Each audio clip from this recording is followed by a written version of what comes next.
Okay, let's dive right into this. Welcome to the Explainer.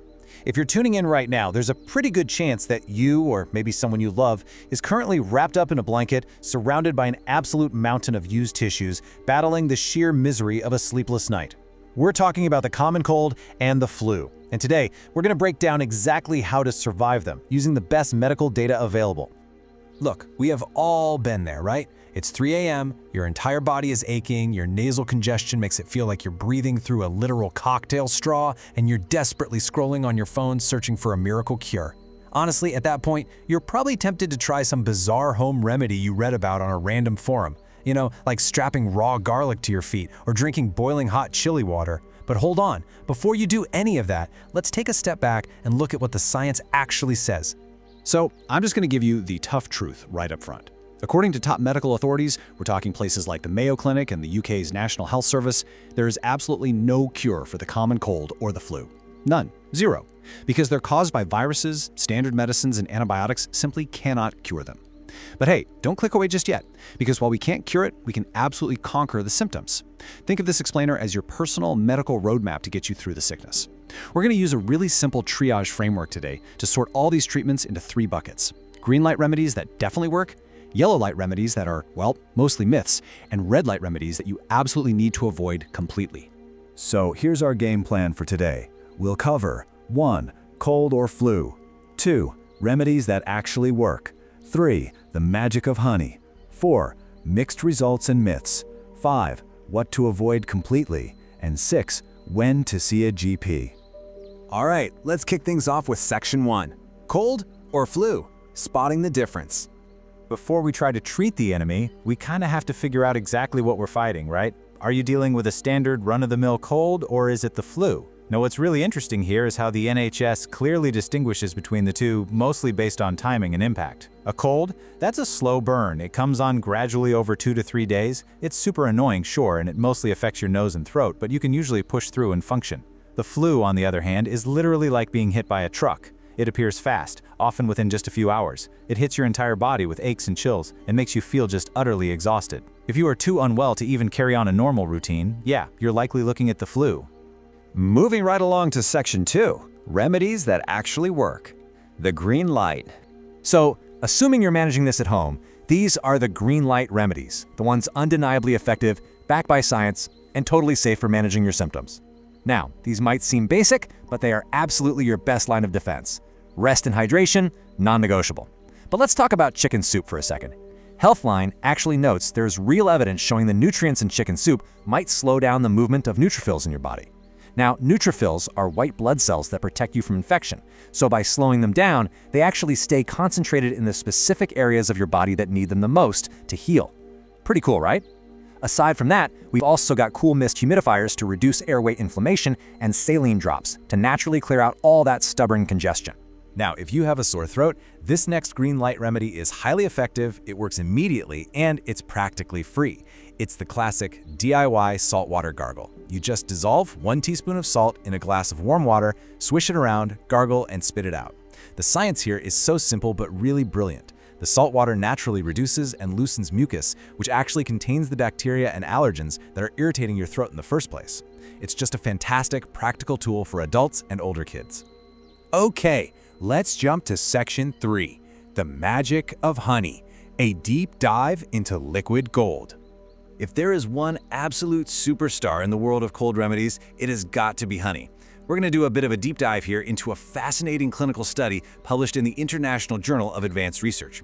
They looked at 100 children with upper respiratory tract infections to see just how effective honey and lemon really are. And the data here brilliantly illustrates the power of this natural remedy. When looking at the effect of a honey and lemon mixture on cough frequency, the researchers found that in the experimental group, so the kids who actually got the honey mixture, their nighttime cough frequency drastically dropped. It went from a severity score of 5.49 all the way down to just 2.11 on the second day. That is a massive, highly significant reduction just from adding some honey and lemon before bed. And it wasn't just about how often they coughed, but how bad the cough was. The cough severity absolutely plummeted. The study concluded that the honey and lemon mixture significantly reduced not just the frequency and severity, but also how bothersome it was, which, as you can probably guess, led to drastically better sleep. And that means better sleep not just for the poor, coughing kids, but for their completely exhausted parents as well. In fact, this natural remedy significantly outperformed the group that only took standard medication. Just incredible. So how do you actually recreate this clinical success in your own kitchen? Well, here is the exact actionable recipe pulled straight from the study. You combine 1 cup of warm local honey with 3 tablespoons of freshly squeezed lemon juice. Add a 1/4 cup of warm water and stir the whole shebang until it's perfectly smooth. You're going to want to take 1 to 2 tablespoons at the very first sign of a cough, and then another dose about 30 minutes before bed. The high vitamin C and the antibacterial properties of the lemon combine just perfectly with honey's demulcent effect. And demulcent basically means it coats the throat, triggers the swallowing mechanism, and literally changes the sensitivity of your sensory fibers. All right, section 4, mixed results and myths. The yellow light. So we've covered what definitely works. Now let's transition into the gray area. These are the treatments that have incredibly heavy marketing behind them, but honestly, highly questionable scientific backing. Let's look at the 2 biggest players here, vitamin C and zinc. So the crucial point is that relying on massive, mega doses of vitamin C to cure your cold is largely just a myth. Mayo Clinic data shows it's really unlikely to prevent a cold, and at best it might only slightly shorten the duration if you take it before your symptoms even start. Then there's zinc. The studies on zinc lozenges are totally mixed. But much more importantly, the FDA has actually issued strict warnings against using nasal zinc products. Why? Because they've been linked to a permanent loss of the sense of smell. Yeah, definitely not worth the risk. The NHS sums this up perfectly. They state that there is simply little evidence that supplements like vitamin C, echinacea, or garlic prevent colds or speed up recovery. Now, don't get me wrong, drinking some garlic broth or having a probiotic yogurt isn't going to hurt you, right? But they are not the impenetrable magic shields we all desperately want them to be. We've just got to keep our expectations realistic here. Which brings us to section 5, what to avoid completely, the red light. Now we have to shift to what is easily the most critical part of this explainer, the dangerous no-goes. These aren't just ineffective, these are remedies that could actually cause severe harm to you or your child.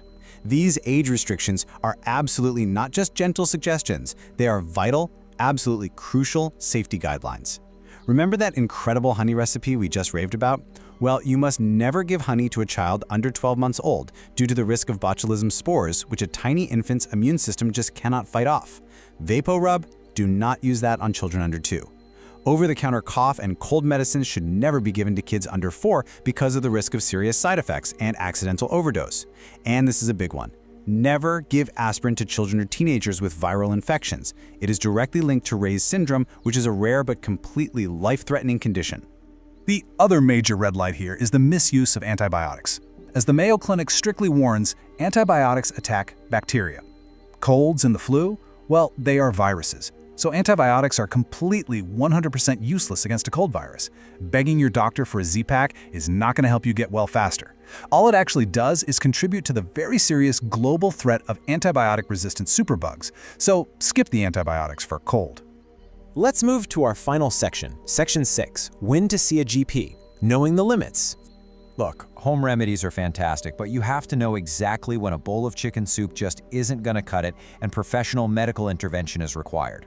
The NHS provides these really clear red flags. If you've got a high temperature that lasts for more than 3 days, or if your general cold symptoms are dragging on for more than 10 days, it is time to see a doctor. A cough persisting beyond 3 weeks, that's a definite warning sign. And most importantly, if you ever experience shortness of breath or chest pain, or if you happen to have a pre-existing condition that weakens your immune system, please do not wait. Seek professional medical help immediately.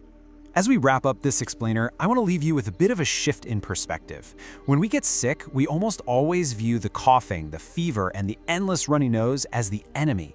But what if, instead of desperately trying to suppress every single symptom, we realize that these symptoms are actually signs of our body's brilliant design hard at work? Think about it. The fever is making your body inhospitable to the virus. The mucus, it's trapping it. The cough is expelling it. So grab your water, make that honey lemon tea, get some serious rest, and trust your immune system to do the incredible job it was designed to do. But it really makes you wonder, doesn't it? If our bodies are this perfectly engineered to fight off the common cold, what other everyday symptoms are we needlessly trying to cure instead of just letting nature run its brilliant course? Stay healthy out there, everyone, and thanks so much for learning with us.